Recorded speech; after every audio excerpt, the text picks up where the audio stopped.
Hey guys, it's me Jenny and it's a shitty web camera. So also a lot of you probably have just been spammed in your notifications for YouTube because I have just prepped for commentary. Yay! So yeah, you guys who know what this is, you guys already know. Those of you who don't know, this is a commentary where I film on my shitty little web camera. Sorry, every time I do, like, I point at the web camera, I'm like, I'm poking you guys in the eye. It's really mean. Where I film on my shitty little web camera because I reply to a bunch of comments and then I talk about a bunch of comments. And it's my version of a live stream so that I can actually have a conversation, even if it is into the past, sometimes quite far back into the past.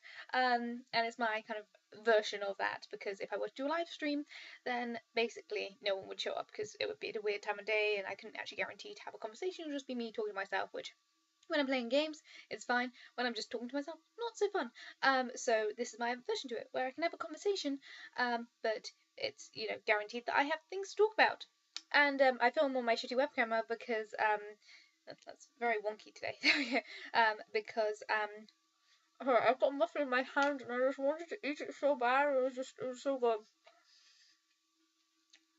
Because I tend to ramble and go off on tangents and whatnot, so it just makes sense to film it on my shitty web camera so I don't have to replace my SD card every 5 minutes. And my laptop's at a weird angle, so I'm going to put it on the cushion so that it is slightly better. Hey, there we go. Editing in practice. And for those of you who are wondering, I have a berry muffin, which I've just warmed up in my lap. It's in a bowl. It's in a bowl on my lap. I'm going to be eating because I want to eat it, and I'm hungry, and it's here. And I just warmed it up, so I don't want to go to waste while it's warm. I also have a cup of tea. So if anyone watched last night's vlog, this is the kind of tea that I wanted. Like, milky and very strong. And it will probably keep me up later than normal, but at least it's not 1 o'clock in the morning. It's only 11 o'clock at night, so, by the time I finish with the commentary and my muffin and whatnot, then, it will be, I don't know, maybe 1 a.m. We'll see how late it goes. Commentaries, they're notorious for being long. Okay, so I think that's the intro. Commentary, long, shitty web camera, poor audio. I'm sorry, but it's the best way to do it. It's my answer to live casting. I have a muffin, I have a cup of tea. Let's get on with it.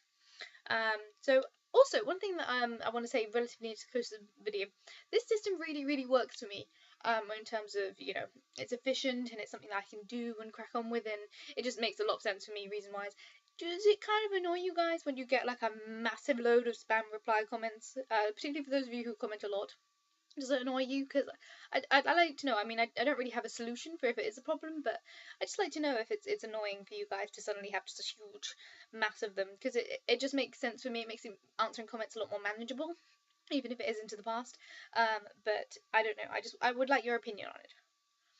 Okay, so starting from way back, last year in fact, December 15th. Wow.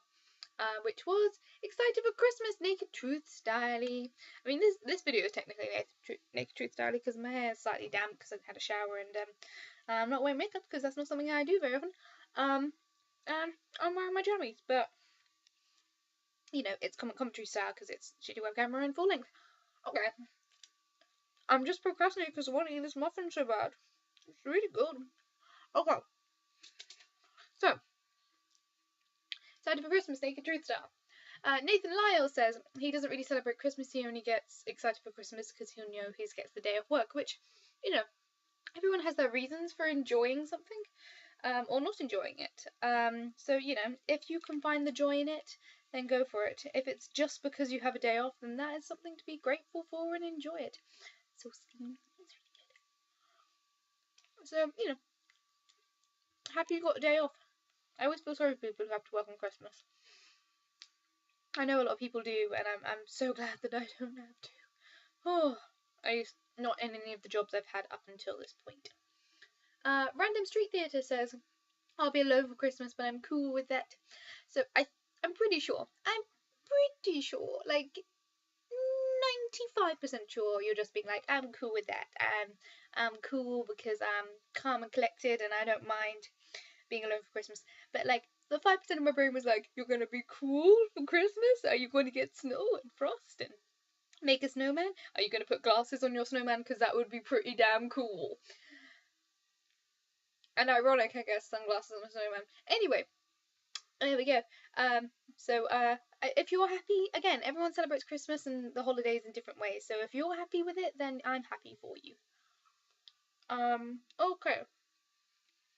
This muffin is so good. I'm gonna be so fat. No, I'm not. That's not the right way of saying it. But I'm going to be feeling like I've eaten too much. But it's so good. Anyway, KSJ Hawker says 94 says maybe that's his problem. It doesn't feel like winter here. I can't remember where you're based. I know it's American-y. Yeah, so in the end it turned out to be a very mild Christmas. Again, in the UK we had our little cold spell, which is what I was so excited for. And since then we've had one bout of snow, which was sometime last week, I think the weekend. And that's it. And I was really sad that we weren't really having a cold Christmas. I mean, it feels cool, but it definitely, like, today's the 28th of January, and it feels like mid-spring. It doesn't feel like the end of winter, which is slightly disappointing, because I like to have the progression of the seasons. I like cold winters, hot summers, and like the intermediates.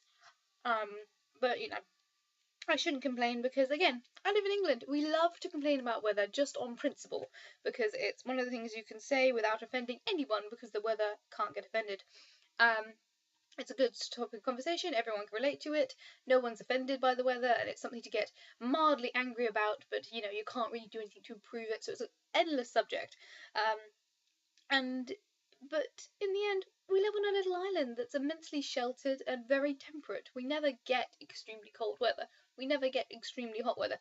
Oh, we can complain like crazy when it hits 35 degrees centigrade, or if it goes below 3 degrees.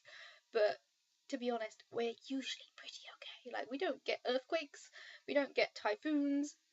You know, we're 90% of the time pretty a-okay on the weather front, so we just like to complain. So I can complain as much as I like that, oh, it wasn't a cold enough winter. That's just like, oh, my muffin is just not as good as another muffin, maybe. Yeah. It's so good. They got a lump of I don't know, raspberry in that. Happy muffin times. If you're wondering, like, the muffin and the tea are to try and keep me energized, because I am sleepy. Not because I'm actually sleepy. I had a good nap this afternoon. Just, again, my sleep schedule's messed up, as it is always. So in order to keep my energy up for however long it takes to film this video, I was like, I'm gonna have sugar and caffeine, and it's gonna be good times.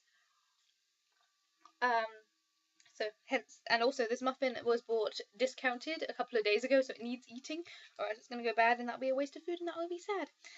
So you know, I'm saving food waste right now. It's nothing to do with being a bad human. It's all to do with saving food waste. Anyway, I'm so bad at these. I don't know why you guys watch this. Anyway, Tor says the new interest is super cute. Also, yes, I'm excited for Christmas. I'm going to Christmas market tomorrow. So I just want to visit Canada, because Canada seems to do just everything bigger and better. Like, you have better Halloweens, you have better Christmases. I did go to a couple of Christmas markets this year. The one at we went to, oh, I'm trying to remember. Oh, it's like a big famous manor house where they shot a lot of the Keira Knightley Pride and Prejudice. Me and my sisters visited it. I'm blanking on the name. Chatsworth Manor? I think it's Chatsworth Manor.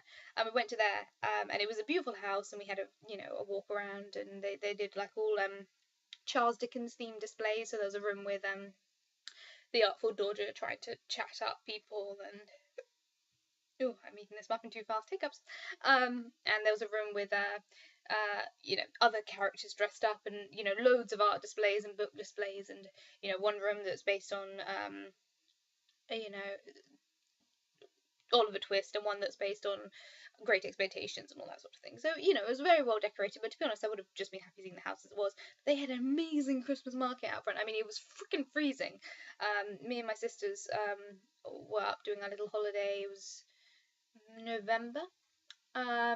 and we went up to kind of hang out with my twin sister, and it was in the middle of the cold snap, and also up north, which, you know, again, not really I shouldn't really complain when I have Canadian friends, but it was cold. Like, it wasn't snowing, but it was miserable, and the kind of like painful fingers and toes that take hours and hours to warm up type cold.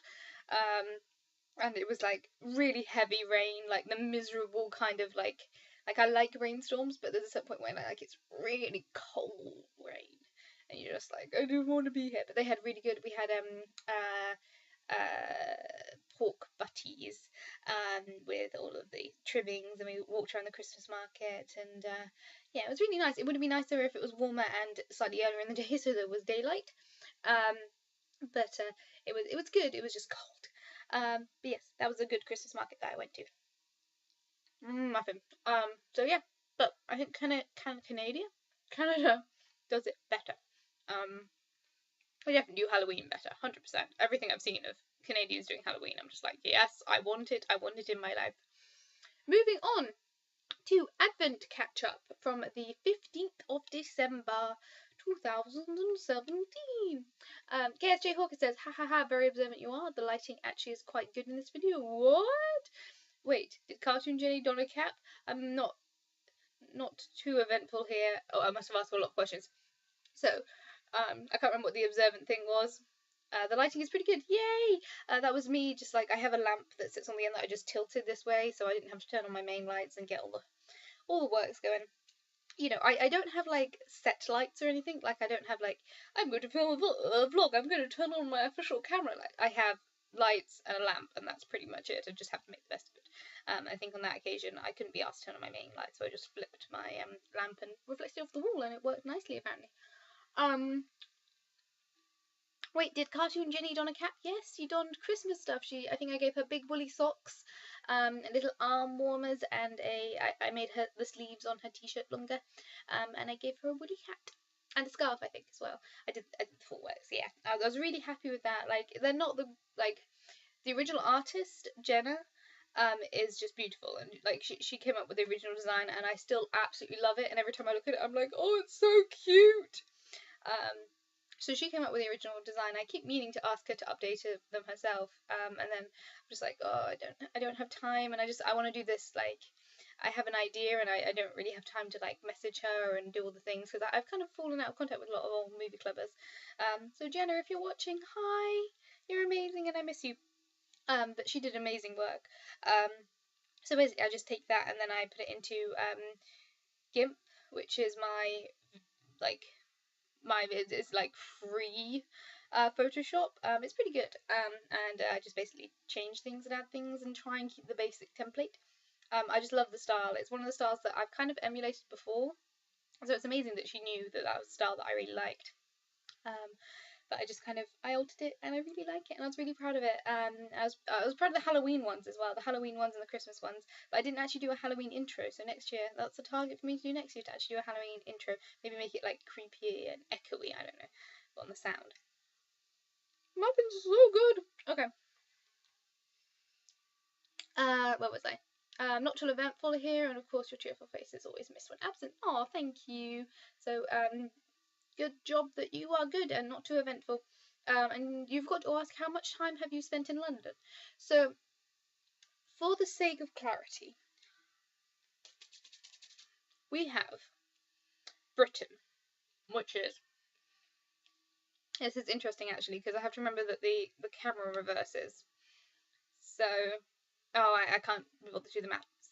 On the web camera is the only camera that reverses my face. So, this is my right hand. Hey, this is my left hand.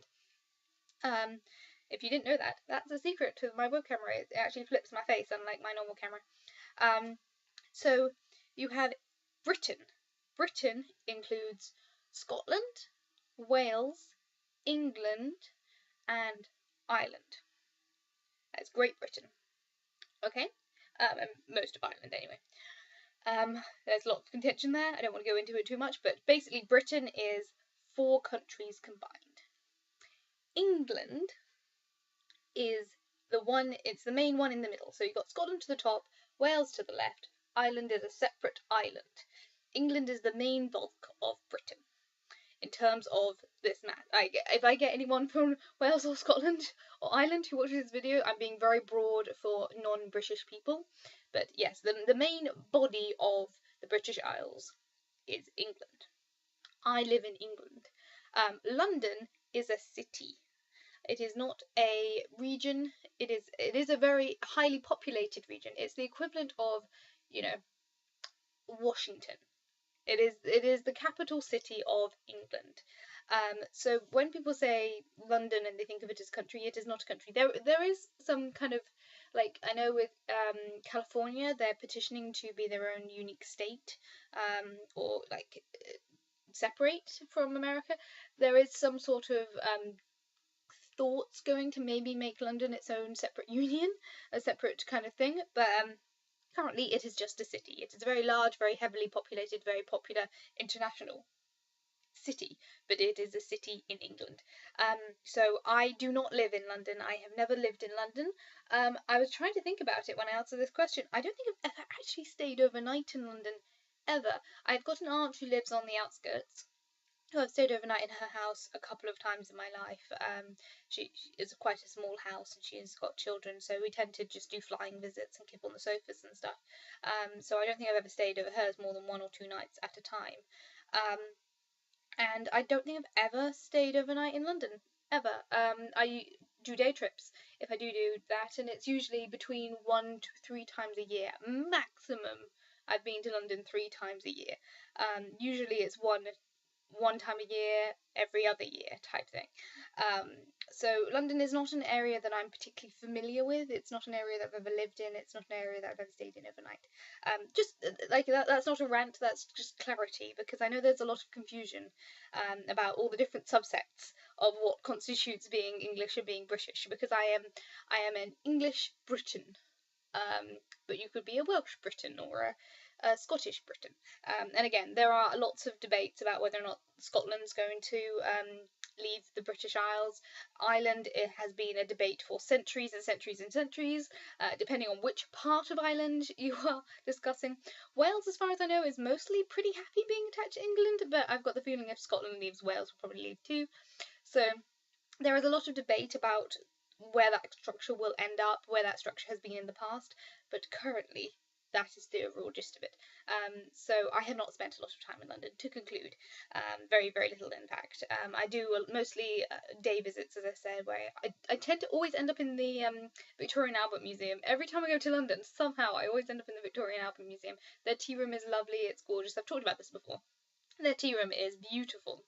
I really like their art. I really love their jewellery section. And I always end up there because I know it's a nice, safe kind of environment and it's free. So what's wrong with that? Okay, muffin is finished. I can stop eating on camera and being embarrassed even though it's so good. Okay. This is why I film on my web camera. So I can do this without worrying about space and time. So, by the way, if I do start to run low on energy, I have an emergency supply of Skittles, which, for anyone who knows me in real life, I have a problem with Skittles, both the fact that I really, really, really like them, and also I get quite highly affected by E-numbers in Skittles, to the point where I will be happy and buzzy for about 20 minutes and then I will crash and burn. I will have an E-numbers headache, everything, and I love them so much, and I'm really OCD about what colours I eat and in what order, and it's a mess. And like, I've improved over the years. Like, I don't have to eat Skittles in a particular order, and I don't have to sort them out, but I just like to. Like, if I'm in the cinema, I'll just put my hand in and, you know, it's dark, it's fine. But, you know, I do tend to sort them by colour. So at the moment I have half a packet of Skittles left over, which are all red and purple because I saved the best till last, and so it's just literally an entire packet of red and purple Skittles. So if the energy starts to run low for any reason, I'm going to go chug them, and you guys can witness the Skittle high. However, I have had Skittles in America when I went to California for VidCon, and those were terrible. I hated them. They tasted really, like, they had an aftertaste, and they were kind of weirdly, like, overly sweet. And like they're sweeties, like they're meant to be sweet, but there was something just like they tasted weird and chemically, and like they left a really nasty aftertaste for me. So I don't know whether or not it's a different chemical makeup between America and England, but I do not like American Skittles. Um, English Skittles are amazing, and they're at the point now that I've told this kind of thing to my colleagues at work. So for my Secret Santa this year, from my colleague, I knew which colleague it was because I discussed it with him, and I hadn't discussed the gift specifically, but I had discussed my problem with Skittles. And it was a book and a packet of Skittles, and I was just like, "This is amazing," and I know who gave it to me now. And my other colleague, she's been commissioned by her friend to make some um, Skittles vodka. So like apparently you need 70 Skittles for this much vodka in order to make it, and she was talking about how she was making this, and I mentioned to her my slight problem with Skittles, and she brought in a packet for me the next day because she bought too many. So sorry, I ate that muffin too fast and while talking, so I'm a little bit burpy. I apologise. My facade as a classy lady has completely gone out the window. You guys have all seen me when I've been talking too much, and I'm just like hiccups, too much talking. But going back to the point, I have Skittles if I need them, and I love Skittles. And my colleague is a complete and utter sweetheart for bringing them into it. I kept spending the entire rest of the shift. I was like, I love you, thank you for the Skittles, and then eating more Skittles, and then getting really happy. And then by the end of the shift, I was like, I passed out on the bus. I was clean out. It was kind of funny. I woke up just like. Fortunately, I always wake up in my village. I haven't ever overslept, but it was one of those ones where I'm like, I am dead to the world. Whew. Moving on to Tour's Time said, Beefeater gin, lol, that's what I thought of. I can't remember what I mentioned Beefeater as.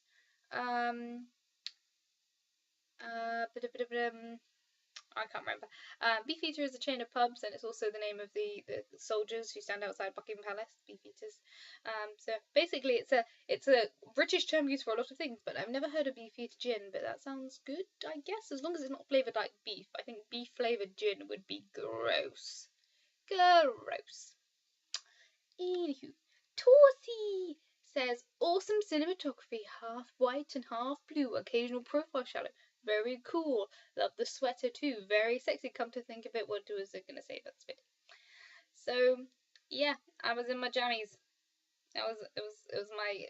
I used to really like that jumper. I used to wear it out a lot, and it's got to the point where it's a bit fluffy and a bit baggy and stuff. So I tend to just wear it when I go to sleep. But I'm glad you enjoyed the aesthetics of the lighting. And you know, that's good, I guess. Moving on to Tour Tag Game Gift Unboxing. Very excited from December 20th. So this is actually currently my channel trailer. I will switch my channel trailer to the Woo video for my 500 subscribers. Yes. You're so happy. I love you guys. Thank you for subscribing. You guys are the best. Even if I'm clearly the craziest person ever, I'm just a mess of just rubbish and weirdness and sugar. But yes. Nonetheless, back to the primary point of it all. Yeah, this was my channel trailer for the entire of December and up to now. So nearly over a full month as this is my channel trailer, because I found it like it was just so exciting to me, and I think that shows on camera. And thank you, Tor. Like I've still got my in fact I can actually see from here I've got my Hulk is attached to my lampshade. For my tea light lampshade. I've used up the candles. The candles are gone. I need to take some baths in order to use up the fidget spinner. I can see my watermelon pen, which is just so cool. I can see my Deathly Hallows earrings, which at some point I just want to, it's really weird because I want to wear them into work on my day off, because I can't wear earrings at work. That's not really allowed. So I kind of want to wear them in on my day off, but I don't really want to go to work on my day off. But I think my colleagues would find it so annoying, although a lot of them wouldn't know what it actually meant. But the ones who like are in charge of some aspects of my work would find it really, really annoying. They'd be like, "What are you doing? What are you doing here, dressed with those earrings?" That's a reference to where I work, which none of you need to know about. So yeah, but I should totally wear my Harry Potter earrings to work. Maybe on the way in or the way out of work. See how many people get the reference and how many people get annoyed by the reference. Anywho, Infinity plus one. I don't know why I said it like that. Hi. I think it's because you have a zero for the first letter of your one, so it just looks like one. It's cute to watch someone so excited. I kind of don't really have a life, so it's nice even if it's living through someone else's joy. Hey, vicarious joy is still joy, so if I made you happy, I'm happy. Yeah, like it's one of the reasons why I actually really, really like that video. It's such a simple video, but I really, really like it because it makes me. I was so happy, and it makes me happy. And what more do you want? KSJ says, I half expected you to channel your channel Gollum. My precious. I bet you it's fun to watch you on Christmas Day. So Christmas Day I was actually relatively chill. Because we have a kind of we don't really have too much of a system for Christmas. We just kind of we wake up when we do. We help with stuff. We unwrap one or two presents. We try and eke out the present unwrapping for as long as we can. So we'll do one set of presents and maybe another set of presents, and then we'll take a break and have a cup of tea, and then we'll do another set of presents, and then we'll try and save some till after our lunch and go from there. So we tend to go pretty slow on the presents. I think I was much more excited when I was younger, but now we're at the point where we're all just like trying to eke it out for as long as possible, which it's nice in its way, but also kind of stagnates the excitement of the present. And my family's relatively low key, so even if we're pretty excited about things, we don't run up and down the house going, "Oh my god, that's amazing." We tend to just be like, "Oh, thank you for that. That is nice. I like it." But there we go. Also, Gollum reference, point for Lord of the Rings reference. Lord of the Rings is always a win. I've just subscribed to Cinema Wins, which I think is much healthier than Cinema Sins, because Cinema Sins used to be relatively like fun and critical and funny. And it's got to the point where it's, the length of the videos it is and the amount of stuff they bash with or without actual logic is a little bit demeaning and a little bit it's just getting to the point where it's a little bit hard to watch. Like, I used to really, really like them, but there's a point where, like, if you've actually watched some of the movies they're criticizing, like the good movies, like there's bad movies they criticize, which you're like, sure, that was a bad movie, there's a lot of stuff to criticize, you've got your work cut out for you. There's a lot of good movies that they criticize where they're like, well, this doesn't make any sense. I'm like, well, I watched the movie and like the last scene they explained it, so yes, it does make sense. So Cinema Wins is actually a really positive channel, and they like the way that they analyze some of the stuff I really enjoy. So anyone who wants a subscription recommendation, check out Cinema Wins. They just did Baby Driver, and I love Baby Driver so much, and they like actually put in part of the reasons why I love Baby Driver, and like the visuals and the story-based aesthetic and all of that, and I just found it really, really fun. And all the reasons why I love Edgar Wright, and I just really enjoy him as a director. So yeah. And some of the ones that he justifies aren't good films. But he always has the honesty section at the end where he's like, yeah, it's not a great movie, but did it make my popcorn taste better? Yes, it did. And I'm one of those movie viewers. Like, a lot of my favorite films are objectively bad films, and they're not like so bad they're good. They're just kind of bad films. But I still enjoy them, and I'll still watch them again and again, and I'll still watch the commentaries for them because half of the enjoyment of going to see films is like you can watch films to wake up your mind, to think deep thoughts, to involve new concepts, to see amazing visuals that you could never see before. Or you could go to the cinema just to turn off your brain and get away from life. And some of them do it in like a really engrossing way, and some of them you just watch and you feel like you waste an hour of your life in the essentials. But in the actual aesthetic of the moment, you're like, yeah, it's either this or napping, so I might as well be watching something. Anywho, I said, yeah, he says Tor gives the best gifts. Yes, she does. And you give the best gifts too. Some of the videos that Tor's put out of the little gifts you've sent her, you and her do gift boxes occasionally, I think. I'm not sure. I'm pretty sure. So you guys do good gifts. very good gifts. So yeah, excitement. And tours time. Says, wee! So happy that the box made you so happy. Cheers and enjoy your holiday, smiley face. I can't wait for my package too. And I'm glad your package arrived.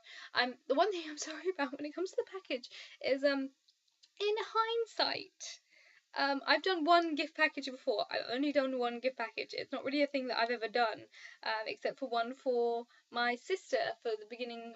Me and my older sister got together and made a gift box for my twin sister who was having a rough time. And we put it all together and it was really fun. And when we were doing this at the time, my sister was like, "Oh, we should write little notes." And we got like a string of post-its and like put in little notes and made little pun jokes and we put in some like beer and stuff. We're like. Drink me in case of emergencies, and like I put like a little strip of golden we put notes in to explain what each thing was, and we made jokes about like we put like a little she's got a cat and a rabbit, so we put in like a little packet of cat treats and we're like, not for you, and that sort of thing. Like we made lots of little jokes and put in the notes. When I was putting together my box for tour, I was so nervous. And so like I procrastinated on sending it, and I had to make some things, and I was so worried about it all, and I was just like, that's it. I'm just gonna write like a really quickie note and slap it on the top, and I'm just gonna wrap it and send it because I'm so late on this and everything's wrong and I don't know if she'll even like it and all these things. And so I literally put one note on the top which was like, I hope you like it.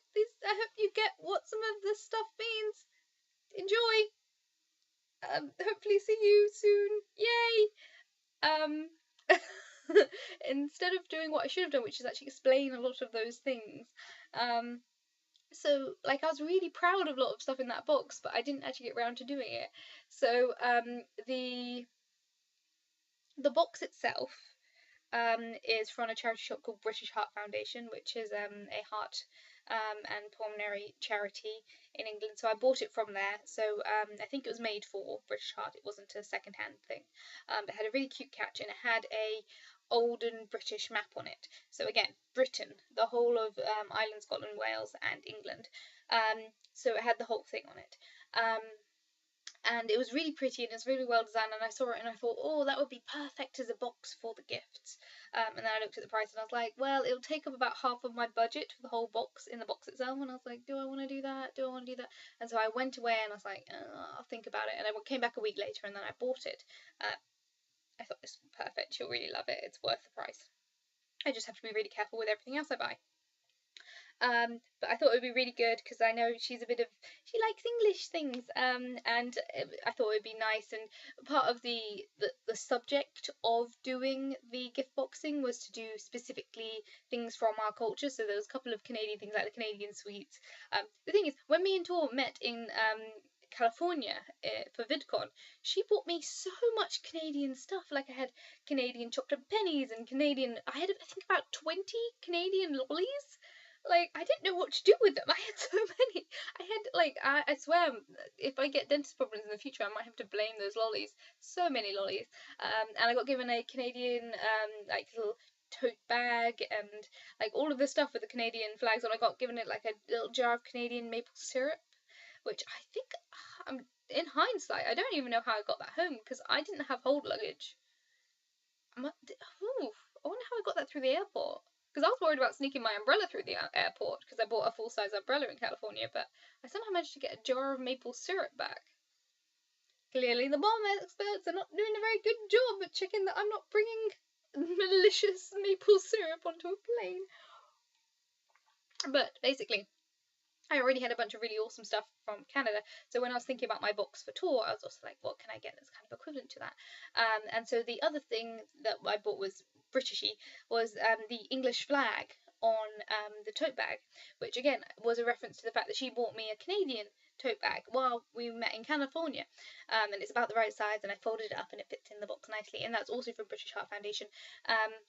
And I thought it'd be interesting to do a English flag rather than a British flag. So the British flag that you see is the Union flag. So that is also known as the Union Jack, but technically it's only the Union Jack when flown on the ocean. It's when it's on boats. The Union flag is the one that you classically see, which is the red cross with the blue kind of blue and white triangles on the outside. So that's a combination of all the flags of the Welsh, British, and English, Welsh, English, and Scottish flags. I don't know if we got any representation for an island. It's always one of those things where it's a bit kind of like, don't really have much of Ireland in there. But there we go. That the British flag that you see most commonly represents the whole of that selection, while the English flag is just the Red Cross. So it was just the Red Cross. I thought it'd be nice to make it nice and English, not necessarily British. So I put that in there. What else did I get? I got a bar of soap, which again is a story because I know that there is a Lush in Canada. So I went into the Lush in Oxford and I wandered around and I was trying to find the most Englishy soap I could. Like I was hoping for like something like rose flavoured because rose is the national flower of England. Something really cheesy in English, and I was really tired. I was really tired. It was the end of a long day at work, and I just wanted to like get this thing bought and go home. And I was grumpy. I had my headphones in, and the shop attendant came up and was like, "Oh, can I help you?" Because the Lush attendants are really trained to be very positive, and customer service is a priority for a lot of Lush attendants. So this girl came up to me and was being really friendly, and I was just so stressed out and so tired. So I was like, I explained I was trying to find something very English for a friend in Canada, blah blah blah blah, and she recommended a porridge soap. And it was one of those things where I was just like, yeah, sure, that's fine, let's go. Yep, that's great. I'll just get it. I'm good. Yep. Woo. And I left. I bought it and left. So I hope you like it. It was just one of those things where it worked. Like porridge is a nice classic English thing to, you know, oats, very Englishy. And it smelled lovely, honestly. So I hope you enjoy it. But it's one of those ones where I was like, oh God, I don't know what I'm doing and I'm tired. But yeah, there we go. What else do we have? There was a bunch of stickers. They're all mostly children book stickers. So Mr. Men is a famous British children's book series. They're all little books like about trying to balance my teacup without spilling in my bed. They're about this size, the books, and they're very thin. They're very thin paperback books, and each of them is a different story. So there's Little Miss Good, who's very well intentioned but not very good at logic. So she does things like, oh, Mr. Happy wants to have a greenhouse. He's always wanted a greenhouse, so she buys a load of paints and paints his house green, including the windows. Because he wanted a greenhouse, so she's trying to be helpful. She's really well intentioned, but she's just not that logical. And it's got some good like personality, double ends and double quirks. And you have the Mr. Tickles and Mr. Hugs and it's very old. It's from I don't know 70s 80s. And I did have a good collection of them when I was very young, and they were everywhere when I was kids. And there was a cartoon series. And according to Tor, there's also a big exhibit of them in her hotel in Japan. So they're very international because the thing is they're very simple. They're coloured shapes with smiley faces on them that have personalities, but they're to me very English and very my own. Paddington Bear, obviously another English classic, based on the concept of finding a bear in Paddington Station, which is great. Love it so much. And again, a complete staple of British culture, from the sandwiches and all that. Like it was marmalade and now it's Marmite, and all of those sort of things. Branding for centuries. So British classic. I think I just threw in some other happy stickers just for the fun of it. There was a Doctor Who TARDIS necklace, which I hope you enjoy. I found that, and it was one of those things I thought would be a nice filler for the stuff. What else was in the box? What's in the box? I haven't seen that film. I really do need to see that film, though. The trouble is I've been spoiled many times over. So, yeah. I'm just going to drink this before it gets any colder.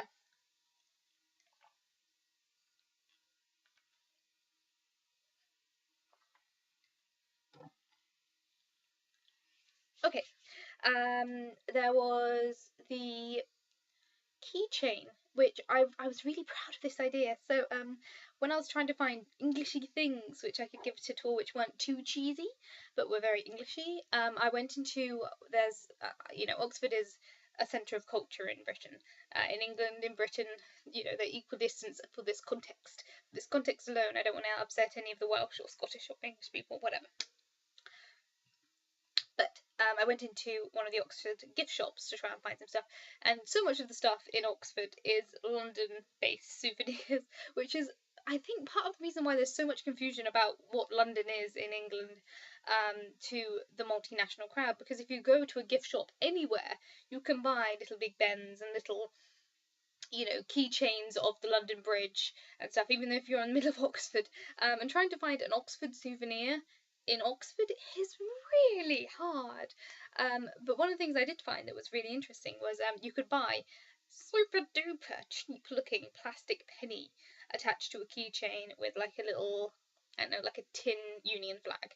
And it's like a really, really rubbish looking fake 5-penny piece, which I'm assuming they couldn't use real coins because then people would just steal them, even though they're not worth the amount of money that they would charge. But there we go. I thought that was a really nifty idea, and then I was thinking about it, and I was like, how can I make that personal? And I asked Tor surreptitiously what the year of her birth was, and I got an answer. And I went through my penny collection, which, I just collect pennies for charity, blah blah blah. Any loose change goes into the thing. And I went through the entire of my penny pot, and I found a 2-penny piece and a 1-penny piece from the year that Tor was born.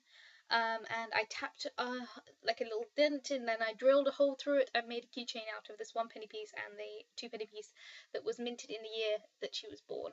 And then I added, I'm notorious for breaking jewellery. It's part of the reason why I don't wear that much jewellery. I can't really wear earrings for work, I'm not allowed, as I said before. Which is why I try and wear earrings out of work so my holes don't close up. But I'm not very good at wearing jewellery. I'm notorious for breaking it. I just, when I wear it, it's lovely. And I do try and wear it when I am off from work, but most of the time I completely forget, or I just, whatever. Notorious for breaking it on top of all of that. So there was a pair of earrings that I bought while in London years ago when I went to go see Janelle in London. There's a video of that somewhere. I don't know how much, I'm assuming I haven't told you all this before, but anyway, going into more detail. So when I went to go see Janelle, I, got relatively dressed up in stuff that I always wore anyway. And it was a nice kind of, I think it was late summer day. So it was one of those days where, it was kind of hot, kind of cold, on and off. So it was during a cold patch, and I wanted to do some shopping, and I popped into Accessorize, and I bought myself a pair of earrings, which I then put straight in. And years later, those earrings broke, but I kept the parts because I like to have, any loose beads are always useful for cosplay or costumes, or, you can make them into other things. So then I added that bit of broken earring to the keychain, so that there is a bit of London jewellery attached to this 2-penny and 1-penny that was minted in the year Tor was born, which is also the first time I ever met a YouTuber. I think the second time I ever met a YouTuber, and the first person from Movie Club that I ever met. So yeah, hey. What else was in the box? I think that's pretty much it. Oh, the sweets. The sweets were the most Britishy sweets I could buy. So I went to my local post office, literally 5 minutes walk away. It's a community run post office which sells sweets, and I was looking at the sweet collection, and I chose the toffees, which are obviously a staple of British culture, toffees, and I also bought Fox's Mints. And Fox's Mints, I highly recommend. If no one knows about the Fox's Mints adverts, please go check out the Fox's Mints adverts. They're classic British sarcasm humour with a cartoon fox and a cartoon polar bear fighting over ice cube type mints. It's a branding thing because the company that makes these mints are Fox's Mints, or Fox's Confections. So they do different types of sweets, many different types of sweets. But for Fox's Mints, their mascot is a polar bear, because the mint kind of looks like an iceberg. So the branding for the specific type of mints has a polar bear stood on top of what looked like this ice cube thing, which is meant to represent the mint. But it's still sold by Fox's Confections, so it's still Fox's Mints. So there's this branding issue between what is on the packet, which is a polar bear, and fox, which is a different animal. So all of the adverts that are based around this particular brand of sweets are about this fox, this sneaky, creepy little fox, trying to somehow get the polar bear to leave the mint alone so he can get the mint, and making his own and trying to blow him up and all these other cartoon antics. All of these other cartoon antics. And it's just great because the polar bear is just full blown. Like, he's got a great. I need to look up who voice acts the polar bear over the years because it's a great voice. And with this squeaky little, like, villainous scum type fox, and this great baritone polar bear who's just like, oh, I see you're trying to rob my mint again. Ugh, fox. Huh. That's great. I love it. Please look up those adverts. If I remember, I'll try and link to it in the description. They are so good. So yeah, please do check them out. They are fabulous. And I think the only other thing in the box was postcards from my local village, which, again, we don't really have any claim to fame, but we do sell postcards in our village. So I think the two that I sent off was one of a artist rendering of the front of the post office, which is about as meta as you can get, to be honest. And the other one was a helicopter photograph of the old church in my village. So yeah. But that was the box, and to conclude, I'm not going to look at how long this video is, I'm just not. To conclude on that front, I should have put notes into Tor's box so she knew about all this, and instead I just slapped a note on the top because I was feeling so anxious about making sure I sent it off as soon as possible so she'd get it, that I didn't. And so none of this effort and none of this thought process was shown at the point where she was going through the box, so I'm sorry, and I'm glad you enjoyed it for what you could work out, but I'm sorry that I didn't clarify. Anyway, blimey O'Reilly, like, I was thinking this might be a short commentary, so I was like, I'm gonna rattle through it so I can go to bed, whatever. It's probably not gonna be that long. It's gonna be long. I'm not gonna look at it. I'm not gonna look at it until at least another couple of videos in, because I think I've only like talked about 2 videos so far. It's bad. I'm a chatsies. Okay, moving on to Advent Catch Up. Days 18, 19 and 20, published on the 20th of December. Tor says, huzzah chocolate! I have not seen The Last Jedi yet. She doesn't work on Christmas, but she is working on Christmas Eve and Boxing Day, which sucks. Last time I drank with colleagues was December 1st at a work party. Woo! So chocolate, always a win. I don't know if you've seen The Last Jedi yet. I think we need to discuss this. I don't know. You probably, if you have seen it, you probably would have commented on my review, which I haven't done in this particular set of commentaries, so I will look that up, or you can let me know, or whatever. I hope you enjoyed it. I don't know, I definitely, my review is one of those few videos, like, I'm very, very proud of the community on this channel, who are exceptionally lovely. When I make videos that you guys are used to, like, for example, commentaries, where at this point, anyone who's not a member of this channel has probably stopped watching. Anyone who's not familiar with me and what I communicate in general, yeah, they're not watching anymore. So generally the comment pool and the viewer pool is people who usually like my comments, and even if they disagree, they tend to have very good, nice thoughts. When I talk about The Last Jedi, apparently it opened up to a slightly wider audience than normal, and proved to me that the internet is still a place, and there are less agreeable people who voice their opinions slightly louder and slightly more forcefully than I'm used to, but there we go. I will check on that. It sucks that you have to work Christmas Eve and Boxing Day, but at least you got Christmas off. That's a plus, I guess. And I hope you had a good time with your colleagues. Moving on to, I don't know what noise that was, update all the milestones and now subs on Twitch, woo video, which is from the 21st of December. KSJ Hawker says, if I slept in a bed of chocolate wrappers, I would probably dream that I was Willy Wonka. I think if I slept in a bed of chocolate wrappers, I'd wake up covered in, like, paper cuts. Like, I feel like it would be really, really uncomfortable. And, like, kind of, like, sweaty. Like, you know when you I don't know, like, I don't know how often this happens to other people, but you know, sometimes when you're, you know, it's the summer, for example, and you're wearing a short skirt, and you know you're tidying up your bag or something, and you put all the stuff on your settee, and you're sorting through it, and then you get up and you wander around, and 5 minutes later you find that there's a receipt stuck to your thigh. Like, I feel like it would just be like that, but all over my body. If I slept in a load of chocolate wrappers, I think it would just be very unpleasant.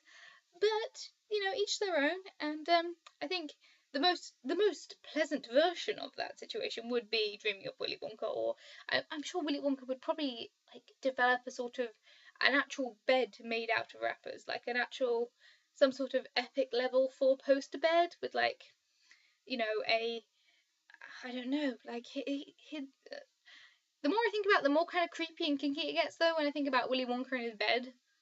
But yeah, it's late, brain squish. Yeah, but overall, I feel like that's probably the positivist way to think about it, would be to be like Willy Wonka would probably make like a bed, like a hammock out of like those, like, what's the name of, like, the like long thin strips of pink, like they're kind of stringy. I can't remember what they're called, but like he'll make some sort of like squishy, slightly sticky bed out of that stuff, I think. But I'm overthinking this because my imagination has been cracked open by thinking about D&D too much.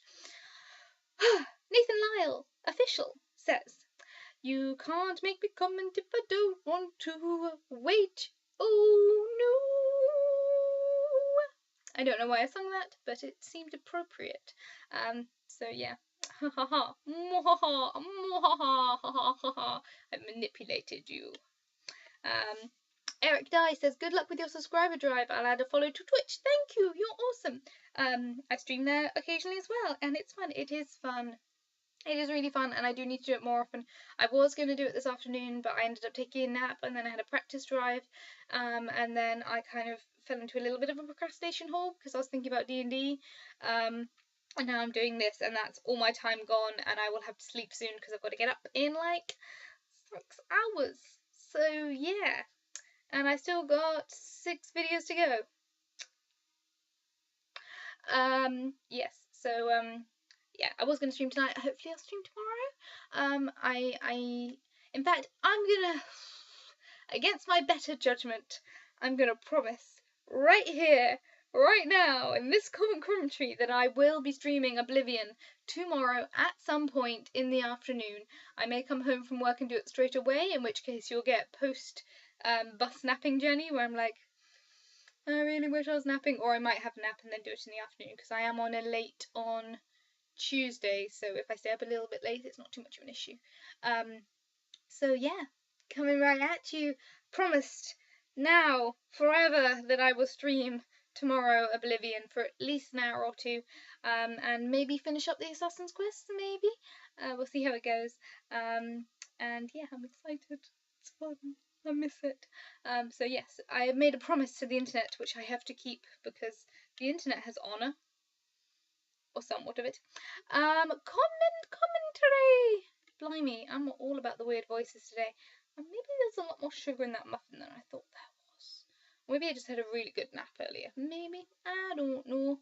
Commentary, September to October, RPGs and other stuff. And that was from December 22nd.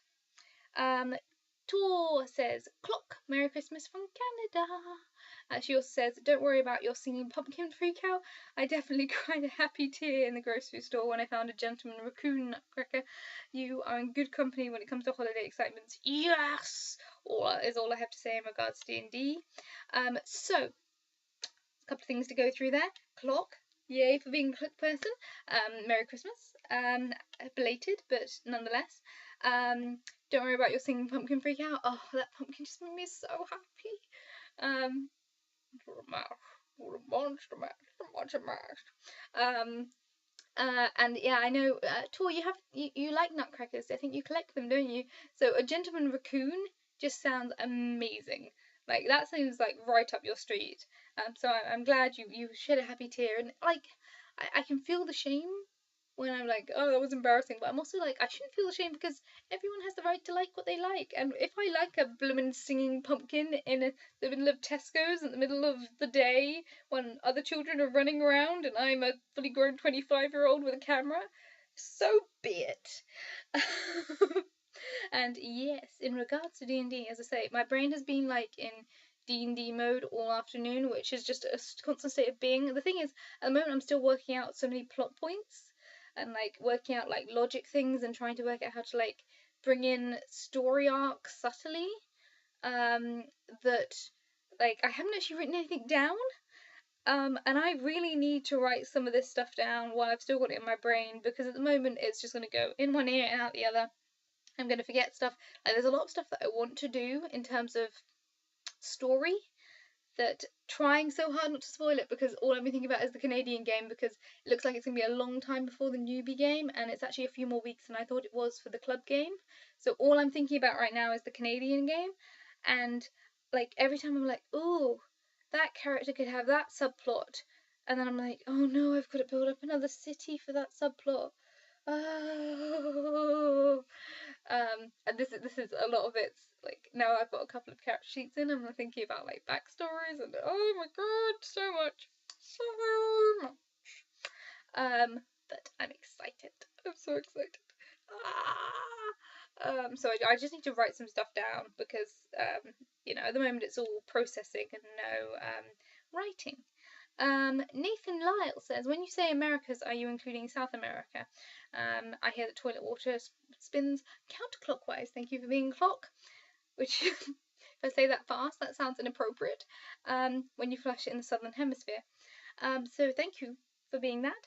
I think I haven't. It's been a long time since I looked at my demographics. I think it's mostly North America. A lot of Canadians. Or you know, at least a good amount of my viewership is at least the guys from Project Chronicle and Tor. And after that, then it's mostly America and some people in Europe. In fact, actually, you know, if any of you watch this far and I don't know where you live, comment. Let me know where you live in the world. You know, you don't have to be specific. You don't have to give me your street address or anything. But country, continent, whatever. It'll be good to know. Interesting. Stoof. KSJ Hawkers 94 says, this video ends and I hear naught but the tick tock of my mantle clock. Thank you for being clock. Holiday donuts tend to be differentiated by colours and frosting and sprinkles, but flavours could include pumpkin spice for fall Thanksgiving, minty candy cane, frosting for Christmas, strawberry cherry. They are red for Valentine's Day. But that's all I can think of at the moment, which I'm so glad I had that muffin because otherwise I would be craving donuts so bad right now. And I've been so good with no by January. I haven't had an update on that in a while. This is going to be literally all the updates. I could split this video into like 5 videos and fill in for all the days that I'm behind on. But no, this is a commentary.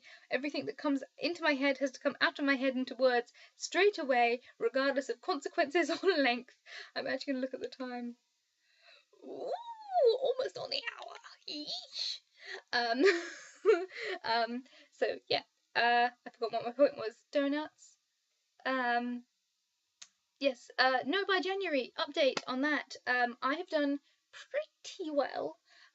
So I have bought a panini and a lunch curry, which I think I justified both of those because I was stuck between work shifts and work wasn't serving lunch on those occasions.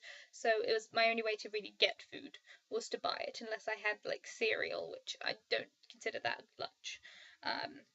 And I wanted something more substantial. So those two I can justify. Blimey, it's gusty today. I don't know whether or not you guys probably won't be able to hear it on my web camera, but I'm getting like gusty around my room. Outside, obviously, but there we go. So I bought a panini and a curry. I bought my dad a coffee, and I bought for a quick family celebration. I bought a Chinese takeaway for my family, which those two don't really count as expenses because they're technically social expenses, which I've already vetoed off my list. The big failure I have had, and I really can't justify it, was on the way to my fancy dinner that I talked about 2 videos ago. on the way, we stopped at a service station, and I bought myself a bottle of Coke, some chewing gum, and a Mars bar. And there wasn't really a reason to justify it other than the fact that I wanted it. And so I did. So that was my genuine first true failure. Um, Also, my other true failure was today. While watching Trisha's stream, I was having a chat in the chat, and I moderate for Trish. For those of you who don't know, I do that whenever I can. So she streams most Sundays. So most Sundays, if I'm not working, I chat on her chat, which is very fun. It's very relaxing. Her community is amazing. Like, it is, like I've talked about it before, the fact that a busty, attractive woman can have so much genuine respect and audience participation without it being aggressive is amazing. And the chat is so chill. It's the most fun to mod because you just don't have to do any work. Like, I have to, like, maybe time out one person once a month. It is amazing and it's so much fun, and she always plays really interesting games and she has such a nice attitude to it. It's just really lovely. Anyone who doesn't watch Trisha stream, I recommend it just for the chat alone, but obviously, you know, she's a good game player and it's always fun. But more's the point. I was chatting away in the chat, and there was one person who was saying that they wanted to catch up on VODs because they didn't have VODs, and they were wondering whether or not Trisha was going to upload that game to Twitch when she was, to YouTube once she was done, because it was one of those games where it had a slow build up.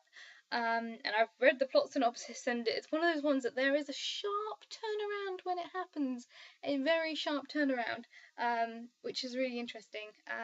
So I'm not going to spoil anything because I've read the plot synopsis, I haven't watched it, and I'm actually quite looking forward to watching it, and it was a no spoilers chat. But this person, I can't remember who I think it was an M name, wanted to really watch the VODs, so I bought them a subscription using Twitch Prime, which is something I was going to get rid of this month. And so I also spent an extra couple of dollars on someone, on a stranger today, because I can, but I shouldn't. I really shouldn't, because I shouldn't waste money. But there we go. That's my big failure so far is a can of Coke, a Mars bar, a packet of chewing gum, and buying someone a subscription on Twitch. So it could be worse. It could be better, but it could be worse. Whew, moving on to 5 years on YouTube. Happy Christmas, help me celebrate. Which was published on, obviously, the 25th of December, 2017. Happy politically correct Christmas is from me, so I'm not going to read out that comment because, you know, it's me. KSJ says, very Merry Christmas belated. Dr. Manchu says, Happy Holidays. Hope you have a wonderful time with your family. Has it really been 5 years? I remember when sorry, this is not me saying, this is me reading. Has it really been 5 years already? I remember as if it was yesterday, that cute young British woman commenting so eloquently on Movie Club and other sorts of videos. That name, Classy Librarian, funny and oddly fitting, although I always keep thinking of the librarian from the late T. Pratchett when I read it.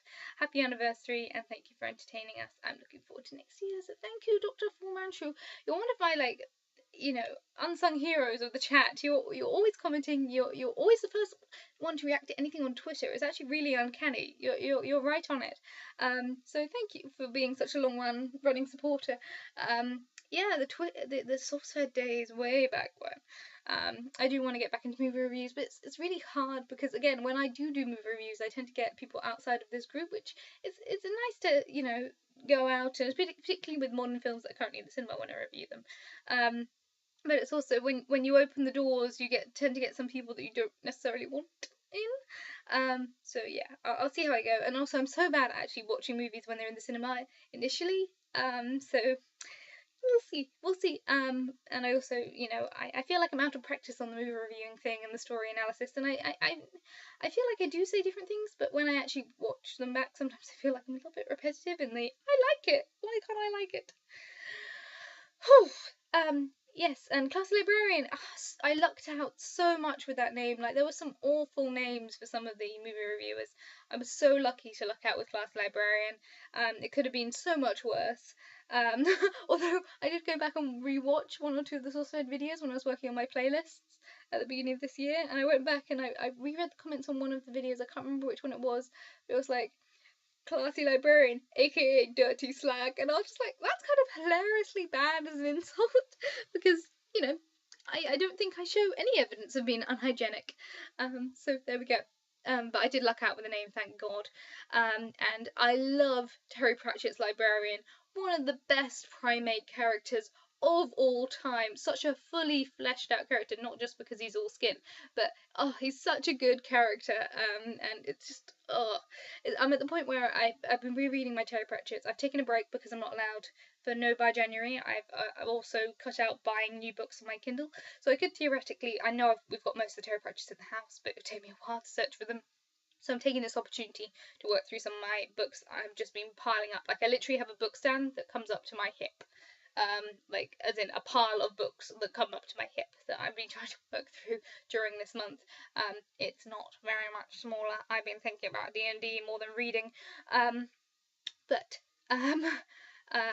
when January's over and if I've given up on trying to get through that pile of books, I will go back to Terry Pratchett, and I've got to the point where I'm in the mid-20s now, and the characters are so well developed and they're so formed, and the universe is so built. Like, the first, I'd say maybe 4, 5 Terry Pratchett books at the very least spend so much time building up the world and building up the universe and introducing the characters of the world. And each time they introduce a new character, it's a bit jarring. And once you get to like the mid-20s, all the characters have been introduced, so you can just kind of indulge in the characters and like get to know where they're at and what they're doing.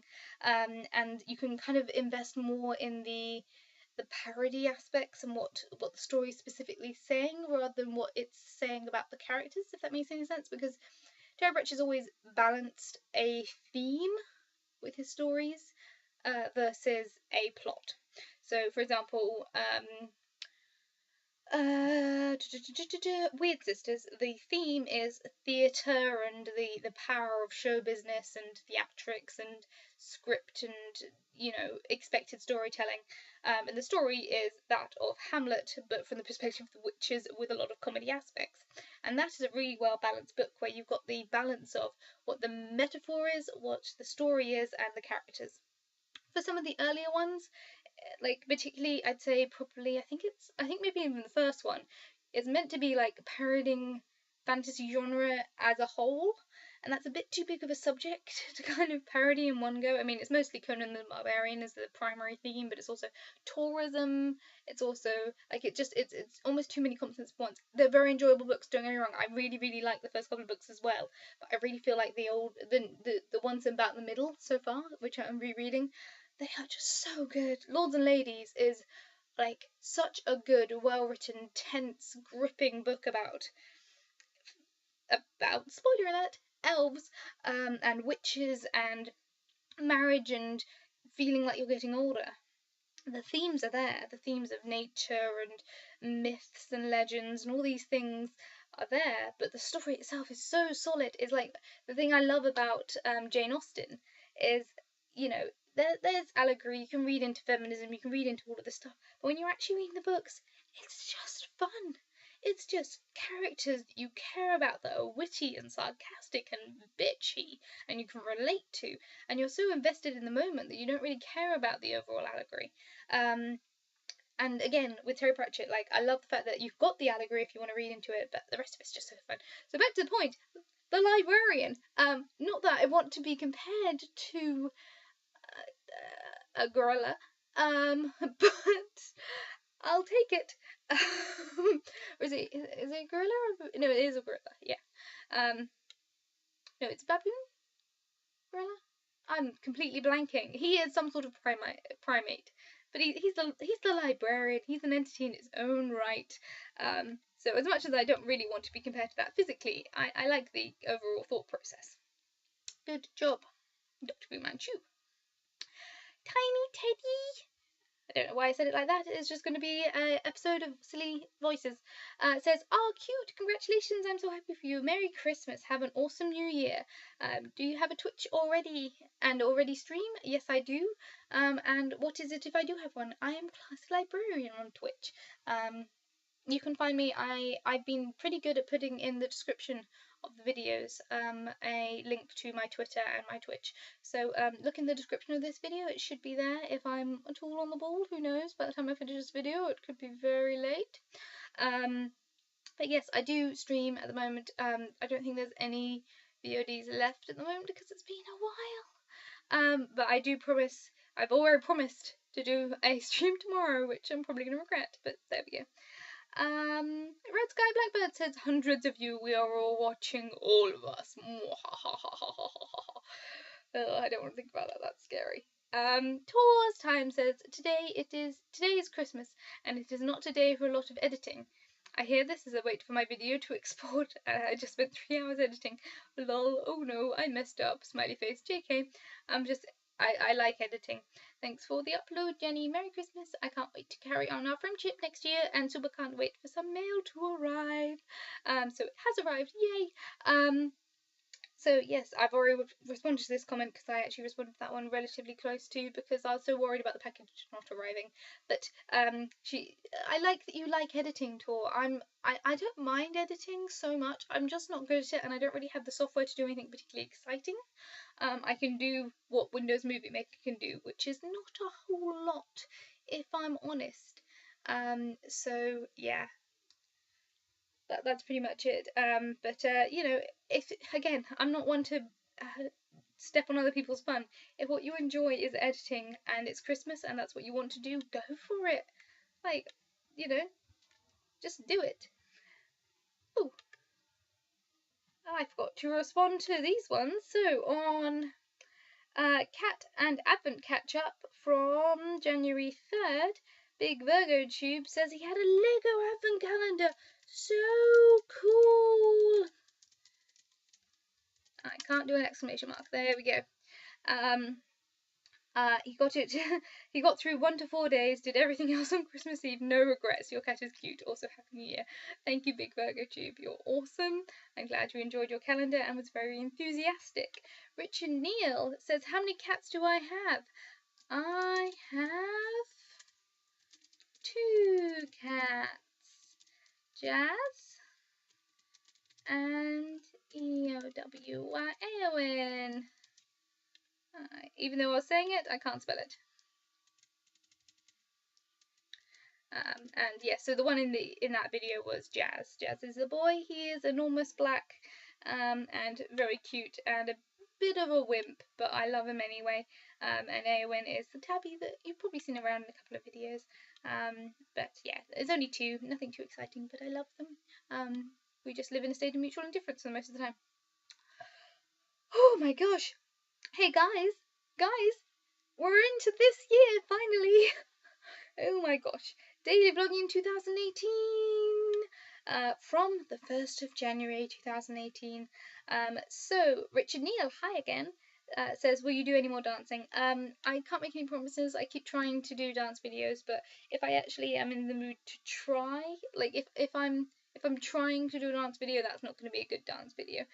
You know, if I'm in the mood to dance and then I turn on the camera and I still keep the energy going, then that will be a dance video. But I'm having difficulty. A lot of music that I listen to at the moment that like gets me into the happy buzzy I want to dance mode wouldn't necessarily be very good for a dance video unless I did a lot of editing, which I'm considering. But again, that takes out of the fun of the moment if I've got to edit, because it'll be me, myself, and I changing angles, changing shots, all of those sort of things. So it's in process. It'll happen when it happens. It's not a high priority. The dance videos, I think I've done like maybe 6 dance videos in 5 years, so bear with me, it'll happen when it happens. As I said, I did try and do one the other week and it just wasn't working, so it'll happen when it happens. Dr. Fu Manchu says, would be nice to see the return of the daily vlogs, but I'm more excited for the return of the movie comments. As I said, I just need to watch more modern films and rewatch some more classics. Taurus Time says, yes, daily vlog pals, let's do this. And we are, and we have, and we're great. Red Sky Black Bird says, I'm quite surprised that you don't already have a driving license. How old are you actually, Jenny? So, I'm 25 and I don't have a driving license.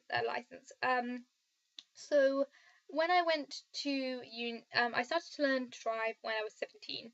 I passed my theory, and it was all great. And I was starting to have lessons, and then it was towards the end of the summer. I didn't really feel very confident. I've only had a few lessons, so I didn't book my test. I went to uni. Uni finished, I came to start work, and during that time, my commute was it was a very, very short distance. It was about 2 minutes on bike, or 5 minutes on foot. So I didn't have need to drive. I just didn't have the need to. It wasn't worth the expense of an MOT. It wasn't worth the expense of a vehicle. And after about 3 years of that particular work environment, I was like, well, I should probably learn to drive a car because it'll just make it useful. I can, help out people and be more sociable and all those sort of things. Save on train fare. So then I tried to start getting lessons, and I went back to my old instructor that I had when I was 17, and I discovered that his style of teaching, although not wrong in itself, because he taught both my sisters, there was a lot of subconscious pressure. We didn't really, I don't think we really connected on the same mental levels. When he was telling me to do something, my brain would immediately flip it and be like, but that doesn't make sense with what you told me 40 seconds ago. And all those sort of things. So after trying to learn with him a couple of times, there was one day that I think I hadn't had breakfast, and he said something that it was something completely and utterly irrelevant, but it reminded me of something that I was very sad about. And I just started crying in the car. After that, I found it. I was just like, this isn't working. That there is emotional connections that I don't really want brought up when I'm trying to focus on driving. So basically I had to find then a different instructor, and I tried to find a couple of instructors, and I had a trial session with one guy who was horrible. His driving style was okay, like I'm sure he was a good teacher, but it was one of those things where I got halfway through the lesson and I was like, okay, so it's all good, and can I book another lesson? He said, oh, I usually don't come out this far to teach people. And I was like, so why did you come out to give me a trial lesson if you're saying you can't give me any more lessons because I live too far away from you? And he's like, well, I just thought I'd give it a trial. And I was like, well, that doesn't help me.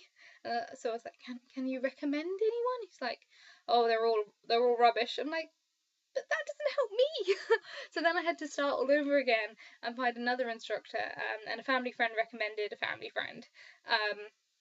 And I started driving with my current instructor.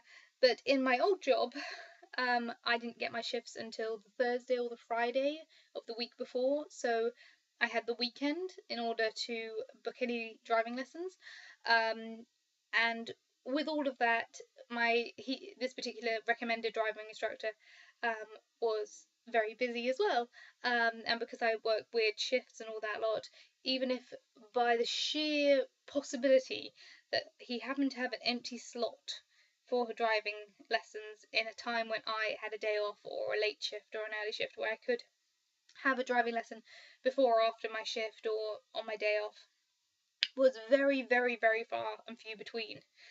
Because again, the rotas weren't written or finalised until the Friday or the Thursday if we were lucky. And with this particular driving instruction, I usually need to give about 2 weeks notice in order to get any slots before they fill up. Because most people learning to drive are not fully employed in full-time jobs, so they don't have to worry so much about, I'm sorry, I can't do Tuesday at 3 o'clock because I am working. Or like Tuesday at 5 o'clock because I am working. So with all of that, I couldn't really get driving lessons. It was maybe once a month if I was lucky. So that's when I switched to my current job, which I've had for a year, And I started doing lessons pretty regularly at the beginning of last year. And then for the summer, I didn't have any lessons. The summer, because of the shift pattern I was doing at work, I was just so exhausted all the time. I didn't manage to get any lessons for about 3 months. And so now, November, December, I started getting lessons again. I bought myself a new car so I can actually practice outside of my lessons. And I'm hoping to book my test pretty soon. So that is the update. I'm 25 and I don't know how to drive, but it's not necessary for me to drive apart from on Sundays. Sundays is the only day that I really get affected by the fact that public transport doesn't work for me. But it will be nice for me to have a car because I do live a little bit out on the sticks. So there we go. And Nathan Lyle says he's 27 and has never had a driving license, so at least I'm not the only one, and it's actually getting more common. A lot of people don't drive. A lot of my colleagues don't drive, in fact. Some of them are complete and utter, they are gearheads. They know exactly what make, model, and type of car they've always owned, and like which ones they want, and which ones their friends owns, and who's what. But there's, I think, at least 4 members of staff that I know of who don't drive. I think there's 4 that I know that don't have a license, and there's about another 3 who can drive but don't have cars.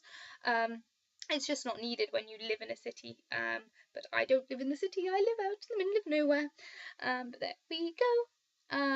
And Jess K. Hawkins says, times change, couldn't wait to go back in, couldn't wait to learn back in my youth.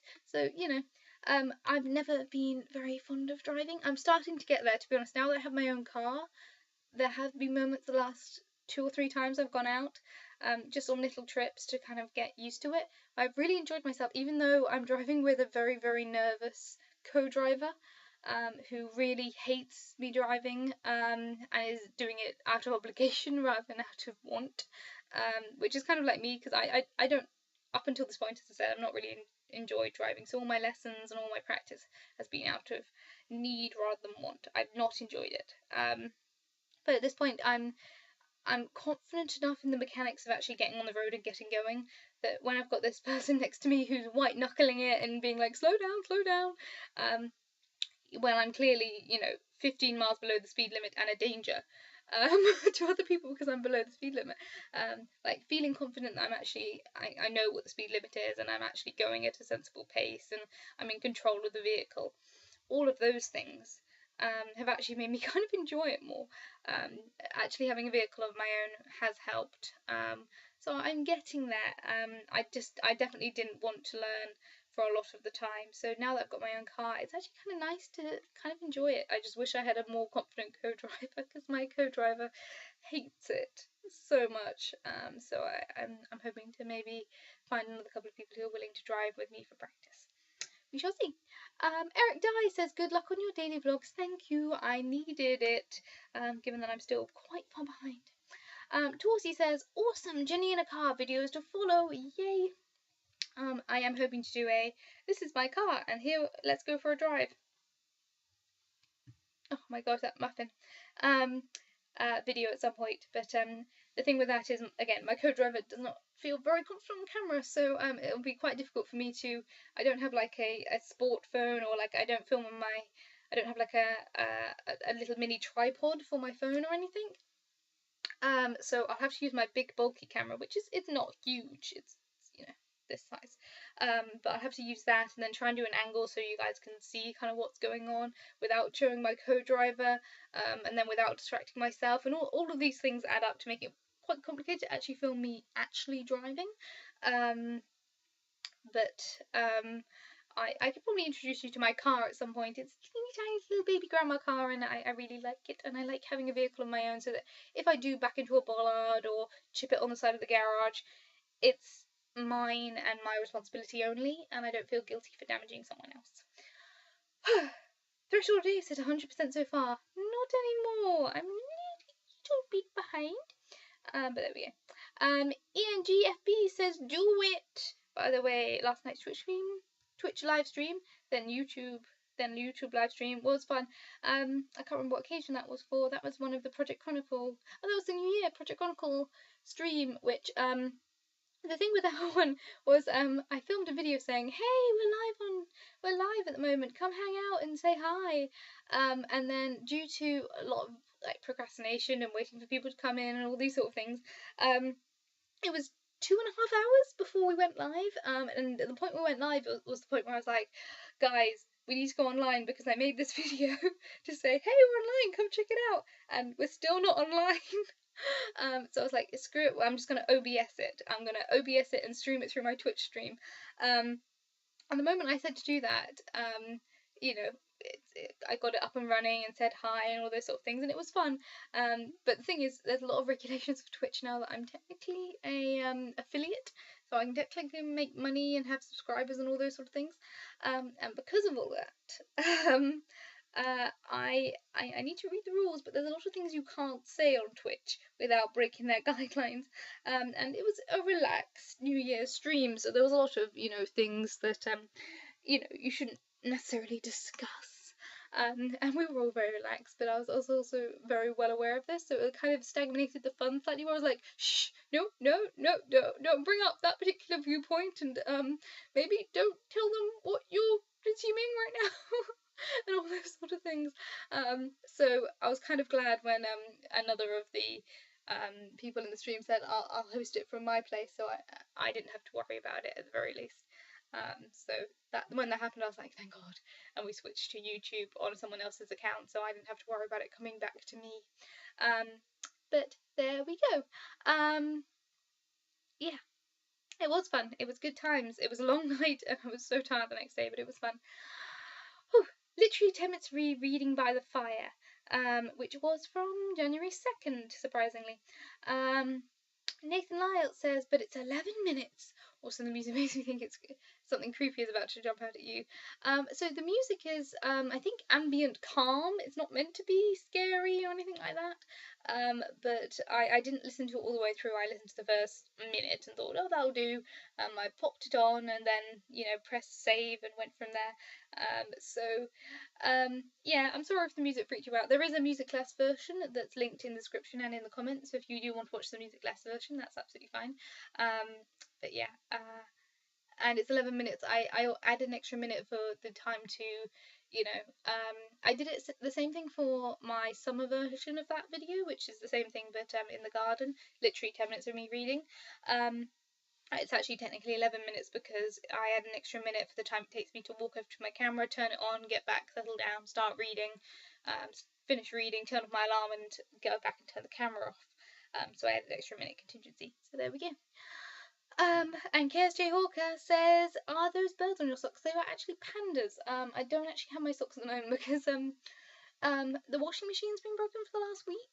Fortunately, I have my work clothes, and my work clothes were the last thing to go through the wash before it broke. So I had a full set of uniform, and a lot of the clothes that I wear at home are PJs anyway, and haven't had need to do a lot of stuff out and about in normal clothes. And I have lots and lots of underwear, so I haven't had to worry too much about it. But I do. I think those socks are somewhere in the wash cycle at the moment on the catch up, so I can't show you those socks, unfortunately. They were, I believe, a Christmas present, so they wouldn't have been part of the socks video. But they are pandas and they are very cute, and I like them very much, and they are good socks.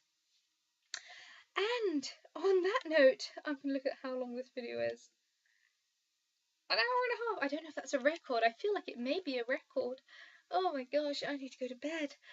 Okay, so for those of you who have watched all the way through this video, thank you. You are crazy, and I hope you enjoyed. There's a lot of extra details about things that is in this video, so I hope you like. Thank you all for watching. Feel free to comment, and commentary, the whole point is comments, and I love it that you guys comment back to each other. Like, I've seen that once or twice. I also recently, today in fact, I watched, so me and Tor's tag game, one of the Project Chroniclers actually responded with the tag, and I was like, oh my god, that's amazing! Oh my gosh, I believe it's Heather, I think. Yeah, and I was like, that's amazing that someone else has done my tag game. So if you guys want to participate in any of the tags that we have done, if you guys want to like email or tweet out a video response to any of the tags that me or Tor have done, if you guys want to comment, if you guys want to do anything, just do it. And I love it. I love it. It's so exciting, and it's so, like, it makes me happy, and I love it when you guys chat to each other. I love it when you guys send me video responses, whatever. Like, I don't expect anything from you guys. I really don't, and I think it would be very egotistical of me to expect something. But I love it when it happens. It's really, like, it makes me happy. It makes me really happy. Anyway, so secret word of the day, for those of you who don't know, obviously last week, or last commentary, which was more than a week ago, the word was, I think, clocks. Today I actually thought about it in advance, and the one is going to be English breakfast, because you can have English breakfast as a breakfast, or you can have it as a beverage. Hey! And I'll leave you guys to be creative in the comments. If you put the word or the phrase English breakfast in the comments, then I will know that you are and not to have watched all the way to the end. And that's interesting, and you get credit. So thank you for doing that.